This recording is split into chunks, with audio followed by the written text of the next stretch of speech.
Sahabat Shalom, malam ini kita akan melanjutkan satu pelajaran tentang hukum ke-8. Jadi supaya kita tidak terbiasa dengan software bacakan, berkaitan dengan kali ini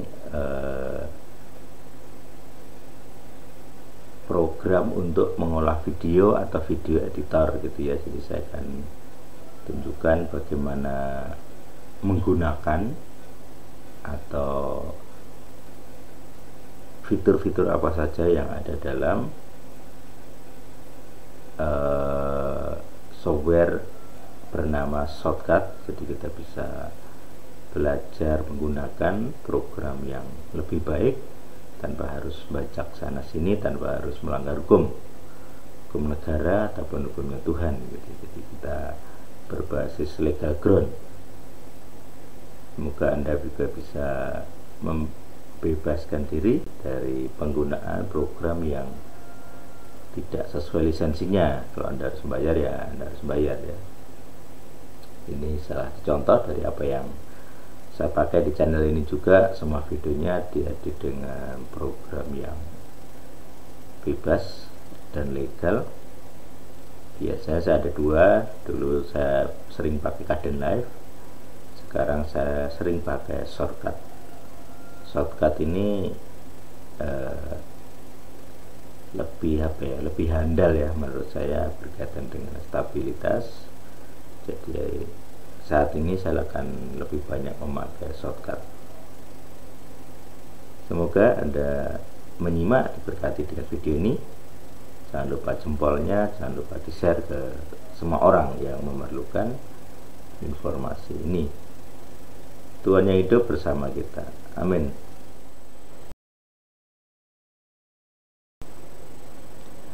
Ya, lanjut. Jadi ada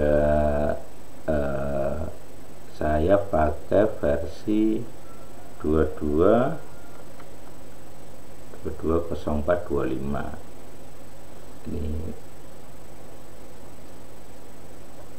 nampaknya dia angka tahun dia dirilis tahun 2022 April, ini 25. Sepertinya begitu ya, saya belum baca detailnya. Nah, di software ini ada keterangan di sini dia free.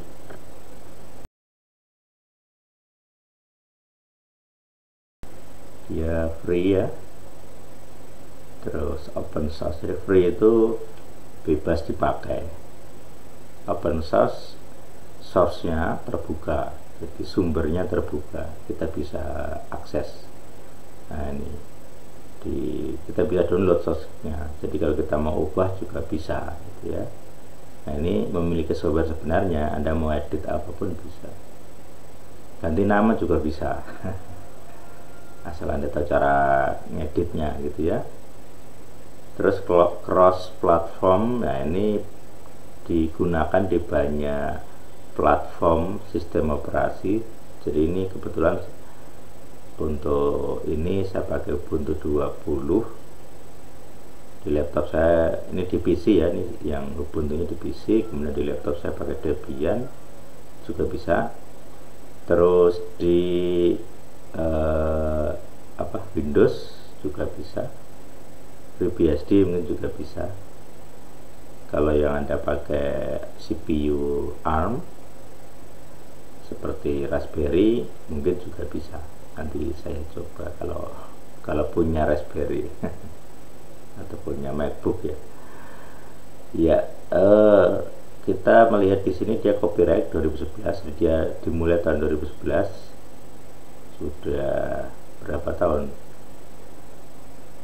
11 tahun ya. 11 sama 11 2002.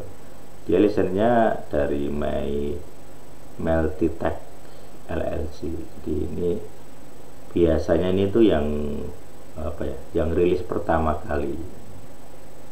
Kalau ini perusahaan ini luar biasa gitu ya, kalau dia mau membuka kodenya kepada publik, artinya dia kayak kerja bakti nanti.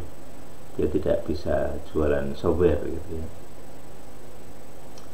Nah, lisensinya di bawah GNU General Public License. Jadi dia benar-benar menggunakan lisensi yang bebas.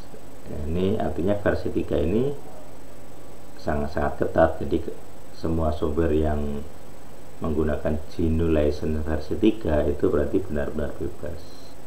Anda bisa edit tanpa ada dakwaan hukum gitu ya. Program ini secara membanggakan menggunakan proyek berikut. Jadi ini kayak fondasi dari program shortcut. Jadi ada Qt. Nah, Qt ini untuk tampilan ya, biasanya dia tampilan tombol, tampilan icon-icon, penempatannya, ini Qt semua ini. Nah, ini Qt ini. Terus MLT. Nah, MLT ini wrapper dari FFmpeg. Jadi kalau FFmpeg itu kan command line ya. Nah, MLT ini dia berusaha meringkas supaya kita nggak perlu ngetik di command line itu. Jadi MLT itu pembungkusnya FFmpeg gitu. Nanti saya akan juga tunjukkan di video lain cara menggunakan FFmpeg command line. Jadi saya dulu kerja di Sabda, lembaga Sabda, dan ya kerjaan saya multimedia tapi di programmingnya ya. Jadi saya ngajari bagaimana menggunakan FFmpeg. Nah, sekarang saya ngajari dunia Indonesia gimana cara pakainya. Terus saya juga ini menggunakan jadi shortcut juga menggunakan X264. Nah, ini kodek paling populer saat ini. Jadi semua software video, semua file video rata-rata menggunakan X264. Untuk yang terbaru ada X265. Jadi dia lebih kompresnya lebih padat ya, lebih ringkas, ukuran file lebih kecil. Kalau di kalangan profesional ada yang pakai kodek lain, misalnya MOV, kemudian AVCHD untuk Sony misalnya. Nah, itu banyak kodek gitu. Tapi untuk kodek-kodek di kalangan open source yang kita bisa pakai rata-rata gitu ya, menggunakan X264 ya, implementasi dari encoder H264 yang open source ya. Jadi kayak MOV itu juga sebenarnya H264 tapi tidak open source, dipakai oleh Apple. Jadi kita tidak bisa pakai secara bebas gitu ya. Nah, yang X264 itu bebas. Tetapi shortcut ini atau X264 juga bisa membaca file MOV. Jadi kalau saya pakai iPhone misalnya untuk rekam, kemudian saya mau convert atau saya mau edit pakai shortcut, bisa. Jadi ya bisa baca ya. Terus WebM kodeknya VP8 VP9 ini juga open source. Nah, kalau nggak salah ini untuk streaming ya, biasanya Google sangat senang pakai WebM ini. Jadi kalau download dari YouTube sebenarnya yang di download WebM nya, barulah kita convert ke MP4 gitu ya. Kemudian LIM ini untuk MP3, jadi kodek audio MP3 yang open source, implementasinya menggunakan LIM atau LAME ini. Ini kayak kita sudah bebas ya pakai LIM ya. Dulu MP3 itu berbayar, sekarang dibuka kodeknya. Terus ini Free, tuh nggak tahu baca ini FreeOR atau Free 0OR 0R. Jadi untuk filter plugin, di video filter untuk yang terbuka ya. Jadi kita mau stretch, mau ubah ukuran, itu pakai ini semua FreeOR ini. Terus LADSPA ini untuk filter audio. Jadi kayak menambah plugin menambah suara, menambah kencang gitu ya. Terus normalize biar jelas, filter macam-macam yang audio. Jadi ada 2. Nah, untuk default icon, oxygen itu untuk icon-icon tadi yang saya tunjukkan. Oke, source code bebas. Nah, program ini didistribusikan dengan harapan akan berguna, tapi dia tidak menjamin garansi. Kenapa tidak menjamin garansi? Karena source code-nya bebas. Jadi kalau orang pakai program yang shortcut, terus dia mengeluh ke program saya begini, program saya begitu, dia tidak bisa menuntut hukum kepada pemilik lisensi, yaitu Multitext atau siapapun ya. Karena source-nya terbuka. Kalau Anda punya masalah ya edit sendiri gitu ya.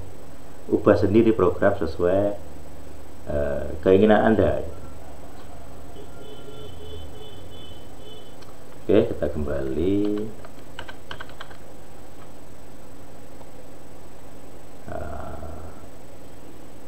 Nah, jadi saya tadi malah meluncurkan program ini dari file. Jadi ini file yang seperti ini downloadan.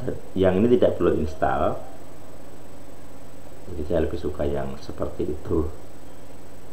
Di permisinya dia executable. Jadi ini kayak program ini ya, program portable lah gitu. Gitu. Tapi juga kalau mau install di aplikasi juga bisa sih. Cuman di sini saya tidak. Ini juga ada gitu ya. Cuman biasanya kalau bawaan distro itu tidak up to date gitu. Jadi biasanya saya pakai versi yang Optimage ini ya, di portable. Oke, fitur-fiturnya ini ada timeline. Nah, ini di sini ada, nanti kita bisa upload di sini videonya. Ini keyframe. Terus ini setting open file, open other, ini save, pigmeter, present, keyframe, timeline, filter, marker. Jadi saya tidak merasa ahli video editor gitu ya, tapi saya bisa pakai gitu ya.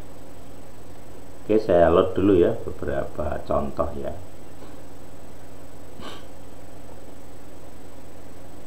Oke, saya load dulu contoh.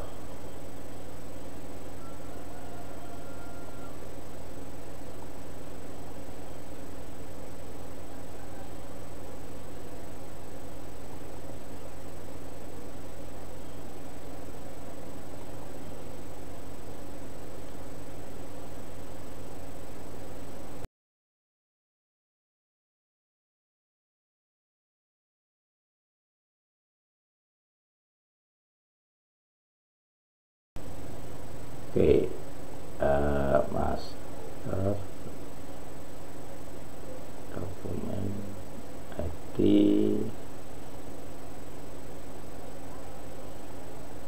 Di sini saya sudah buat ini contoh yang video ACT gitu ya.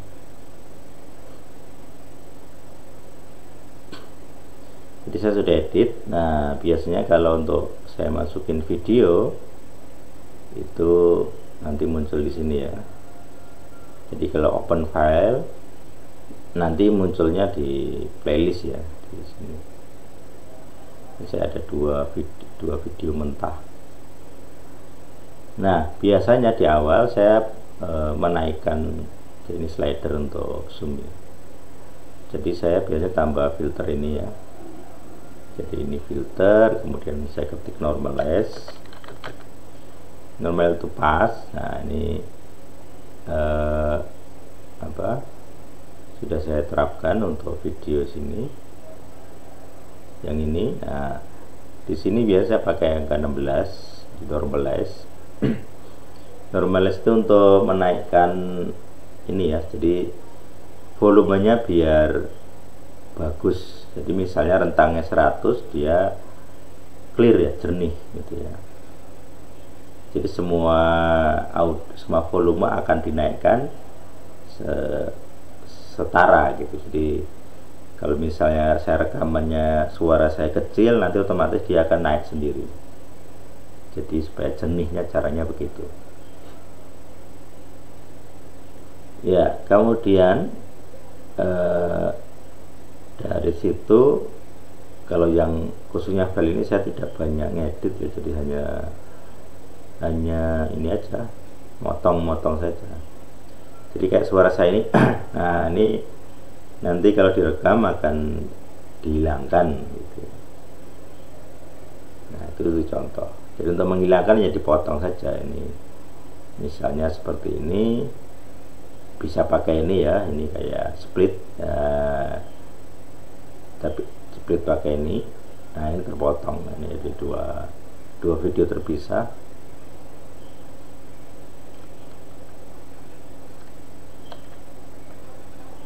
Jadi ada dua video terpisah ya ini ya.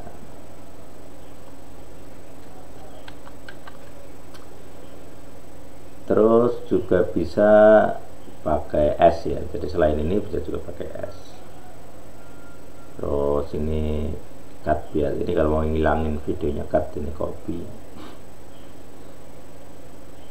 Terus apalagi ya fitur yang saya pakai, misalnya mau nambah tulisan di video juga bisa.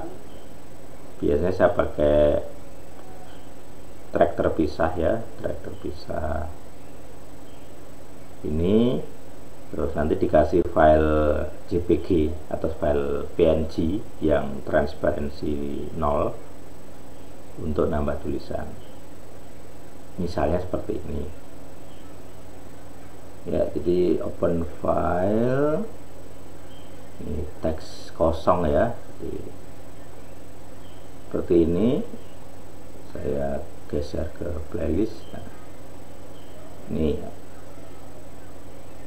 seperti ini bisa nambah tulisan, dikasih filter, biasanya filter rich text ini biasanya.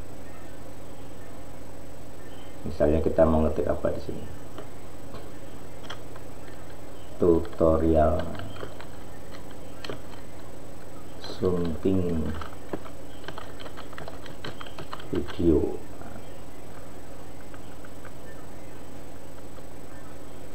Nah seperti ini. Nah ini untuk ditengahkan bisa, ukurannya diganti, warna misal ganti hijau atau biru ya. Nah seperti ini jadi biru. Bisa juga ini nah ini biasanya saya suka pakai ini tambahan di glow ya, jadi biar fontnya bagus, tadi tulisannya ada glownya. Nah efek-efek glow, jadi bendaharanya diberi uang sejuta. Nanti juga nanti ini bisa ini masuknya bagaimana juga bisa, kayak animasi masuknya teks gitu ya. Kalau sekedar fade in fade on bisa pakai ini, jadi digeser. Nah, jadi bendaharanya munculnya ada smoothnya gitu. Bisa juga pakai transform gitu ya. Nah ini seperti ini, slide in from left, kita coba. Jadi bendaharanya diberi uang ya, jadi kadang memang ada perubahan. Contoh yang demikian, jadi bendaharanya diberi uang sejuta. Contoh animasi masuknya teks ya, atau caption atau subtitle ya, itu bebas. Oke, terus fitur lain sejauh ini jarang sih, biasanya hanya itu saja saya pakai.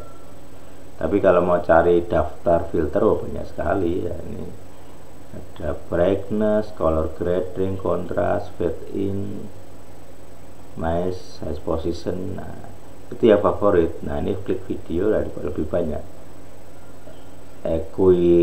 Rectangular mask, jadi mask untuk kalau dia pengen ngeblur apa gitu ya. Kemudian audio, kontras, crop. Nah, ini kalau mau nge-crop, distort.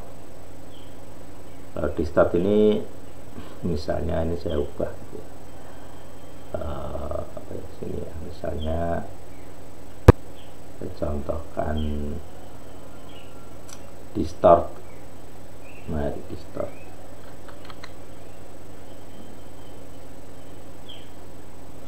Nah, ini animasi.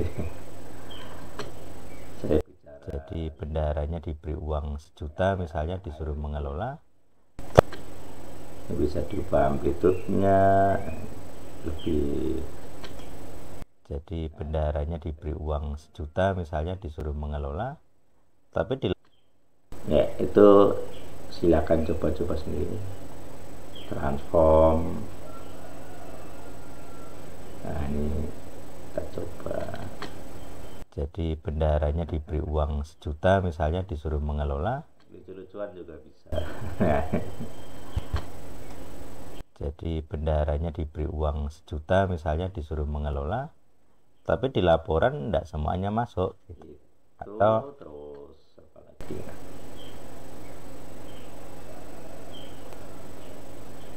Jadi ada properties kalau mau mempercepat. Dan ini misal video ini saya percepat berapa kalinya di sini, di speed ini ya. Nah, ini. Jadi nanti terpotong gitu, misalnya 2 kali gitu. 2 kali oke, klik. Nah, nanti di ininya hilang, terpotong. Nah, ini. Atau saya juga yang tunjukkan sini.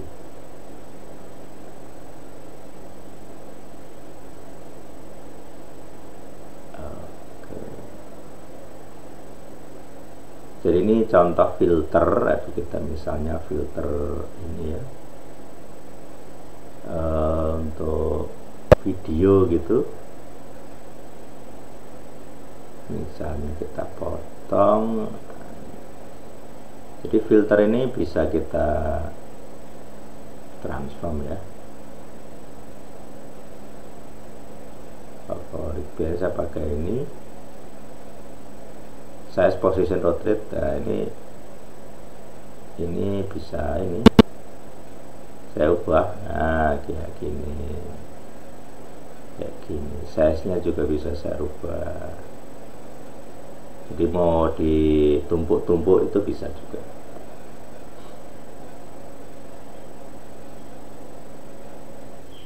Itu ya. Terus biasanya kalau saya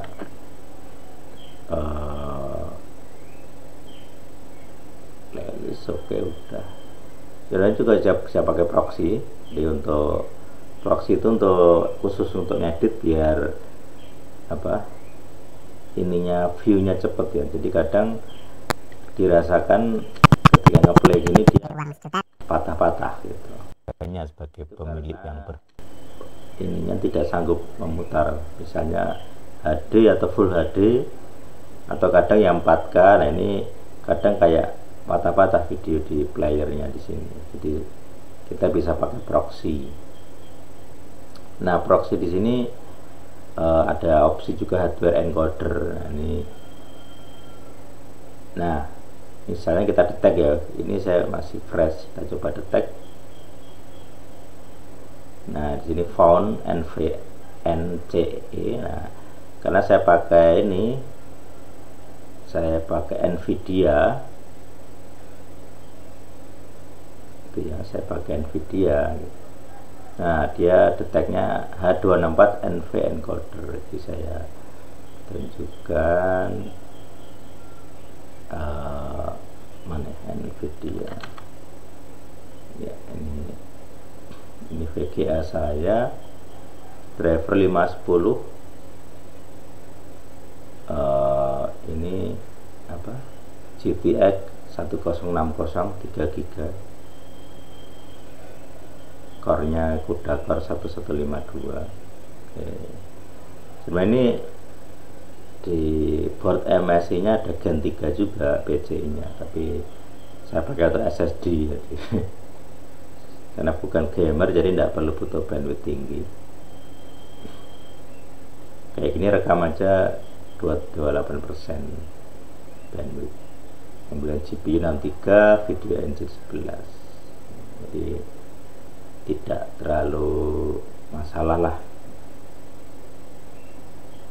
Oke, itu nah, ini kalau Linux ya seperti ini, ada logo penguinnya, Ini saya nggak pakai Full HD, monitornya bisa tapi kayak ada glitch ya, karena bukan HDMI tapi VGA, masih analog, jadi enggak enak dilihat kalau Full HD, kayak ada tearing issue ya, glitch. OpenGL, graphic information, server client. Nah ya, kalau ini pakai command line juga nanti muncul OpenGL 46, EGL berapa, anti aliasing. Kalau mau video PAO ini untuk video player biasanya. Oke, thermal setting, power measure, jadi dia auto ya. Clocknya ini maksimal clocknya memori 8000, maksimal clock CPU atau GPU itu 1911. Saya nggak OC. HDMI nya HDMI converter ke analog VGA, profile itu. Kalau CPU saya pakai ini ya, Ryzen Gen 1, masih udah lama, 2017 Neo. Jadi saya pakai Ryzen Gen 1, tapi saya OC sih, jadi saya dari 3 GB jadi 3,5. Itu untuk 12. Mungkin saya nanti akan pakai opsi lain.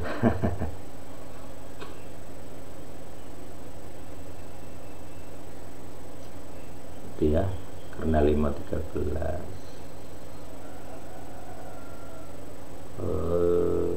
Ya, memori 16 GB terasa cukup. Terus kalau di tahap akhir kita bisa render ya. Saya ini ekspor. Terus nah ini ada apa, hardware encoder. Kalau mau pakai CPU aja juga bisa. Nah ini nanti kodeknya libx264, jadi x264. Nah kalau mau bagus ini broadcast dikasih full GPG, jangan nempel. Terus interpolation base, nah ini paralel diaktifkan kalau Anda ya, sekarang biasanya paralel ya, CPU nya lebih dari satu. Kalau enggak nanti dia hanya pakai satu lagi. Saya punya 16 kepakai satu kan rugi ya. Ini defaultnya 55% quality. Biasanya kalau ini enggak saya ubah sih, karena nanti saya render ulang untuk target bitrate nya gitu. Jadi kalau ngerender ya ini pakai CPU ya. Nah seperti ini, kita klik ya, kita save. Nah nanti di sini dia rendernya. Kalau berapa CPU nya kita lihat, pakai kasus ke ya full ya, 2% full tapi tidak merata ya. Jadi kalau pakai top juga bisa nih. Jadi dia 1200-an %. Nah kalau 8 CPU kan 800. Nah jadi karena ini 8 CPU hardware, kemudian thread-nya, jadi CPU software-nya 16, dia 1600. Dia di angka 1200 1300, jadi lebih dari 800 bagi saya sudah efisien. Lebih baik lagi kalau dia mentok 100% di sini, dia nanti 1600 ya. Nah ini yang render adalah MLT. Jadi tadi yang saya sebut ini mana tadi? Nah ini MLT ini.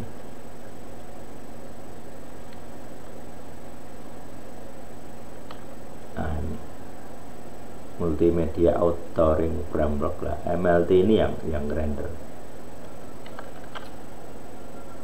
Jadi bukan lagi FFmpeg. Jadi aslinya FFmpeg sebenarnya di dalamnya.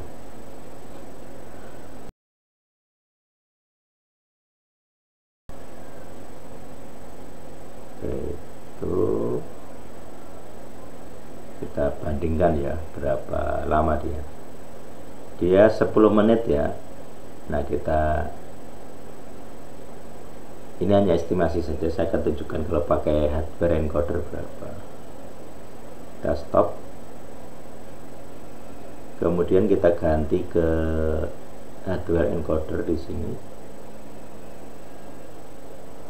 use hardware encoder. Oke, centang. Oke, ini kita ganti. Oke, 264 udah otomatis ya. Terus ya paralel. Oke, jadi ini paralel kita aktifkan juga. Tadi 10 ya, sekarang kita coba kalau ini berapa CPU. Nah, kalau GPU nanti tidak hanya CPU-nya yang banyak, tapi juga ini NVIDIA-nya kepakai di sini, GPU utilization. Nah, dia GPU-nya 80%, video engine-nya 32. Di video engine ini khusus render video ya. Nah, GPU-nya untuk hal-hal yang di luar video engine. Dia juga membantu, jadi ada dua prosesor yang membantu render. Nah, kita lihat di sini loadnya CPU berapa, 800 ya, tadi 1200, sekarang 800. Ini kelihatan enggak ya, 800. Terus ini jadi 6. Nah, itu jadi dari 10 atau dari 12 jadi 6, jadi hampir separohnya gitu ya. Nah, itu enaknya pakai GPU begitu. Nah, mungkin kalau GPU-nya lebih tinggi, dan ini kan GTX 1060, mungkin akan lebih cepat juga gitu. Karena sebenarnya di software ini belum terlalu efisien lah gitu menurut saya. Ini video engine 29% gitu. Kalau pakai FFmpeg, kalau cuman convert maksudnya ya, itu bisa sampai 80 bahkan 100%. Nanti saya tunjukkan di video lain di penggunaan FFmpeg ya. Kayak gitu. Nah, ini contoh render dari penggunaan shortcut PC bandwidth 5% gitu ya. Oke. Jadi di sini kita sudah review sebentar cara menggunakan juga dari shortcut. Ya, demikianlah contoh penggunaan sedikit ya dari shortcut. Jadi ini alternatif, ini cara saya untuk supaya tidak mencuri supaya tidak mencuri, tidak membajak program. Jadi saya bisa video editor bahkan untuk komersial gitu ya, tanpa harus melanggar hukum. Jadi kalau dulu pernah ada Business Software Alliance melakukan razia bahkan di kamar kos mahasiswa gitu. Kalau Anda pakai ini, Anda tidak akan kena. Misalnya, software Anda apa yang Anda pakai Linux Pak, pakai Ubuntu Pak, Debian Pak, aman. Anda ngedit video pakai apa? Shortcut, aman. Tidak akan ada negara manapun tidak akan mendakwa Anda. Perusahaan manapun tidak bisa mendakwa. Nah, itu keuntungannya. Secara iman, secara moral juga Anda tidak berdosa. Tidak melanggar hukum 8. Ya, itu review singkat.